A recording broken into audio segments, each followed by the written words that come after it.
পাকিস্তানের বিপক্ষে কাল দ্বিতীয় ওয়ানডেতে মাঠে নামছে বাংলাদেশ। 11 বছর পর ম্যান অ্যান্ড গ্রিনদের বিপক্ষে ওয়ানডে সিরিজ জয়ের হাতছানি টাইগারদের সামনে। হোম অব ক্রিকেটে ম্যাচ শুরু দুপুর 2:15টায়। প্রায় 5 মাস পর ওয়ানডে খেলতে নেমে পাকিস্তানকে স্রেফ উড়িয়েই দিয়েছে বাংলাদেশ। কোনো ডিপার্টমেন্টেই লিটনদের সামনে দাঁড়াতেই পারেনি ম্যান ইন গ্রিনরা। দ্বিতীয় ম্যাচটা জিতলেই নিশ্চিত হবে সিরিজ জয়। 11 বছর পর এই ফরম্যাটে সিরিজ জয়ের সুযোগ বাংলাদেশের সামনে। ফুরফুরে মেজাজে থাকা টাইগাররা ম্যাচের আগের দিনটা পুরো বিশ্রামেই কাটিয়েছে। দ্বিতীয় ম্যাচে সুযোগ থাকলেও একাদশে পরিবর্তন না আসার সম্ভাবনাই বেশি, কেননা সিরিজ জয়ের মিশনে উইনিং কম্বিনেশন ভাঙতে চাইবে না টিম ম্যানেজমেন্ট। তবে টস ভাগ্য সহায় হলে এ ম্যাচে ব্যাটিংই হয়তো নেওয়া উচিত টাইগারদের। বিশ্বকাপ ভাবনা মাথায় রেখে এমন স্পোর্টিং উইকেটে ব্যাটাররা নিজেদের পরখ করার সুযোগ পাবে।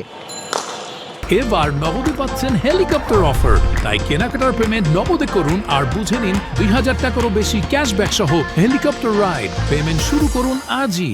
অন্যদিকে খাদের কিনারায় থাকা পাকিস্তানকে সিরিজ বাঁচাতে হলে এ ম্যাচে জিততেই হবে। যদিও টাইগারদের মাঠে কাজটা বেশ কঠিন। একে তো নতুনদের নিয়ে গড়া দল, তার উপর আত্মবিশ্বাসও তলানিতে। তবে এ ম্যাচে পাকিস্তানের একাদশে পরিবর্তন আসার সম্ভাবনা বেশি।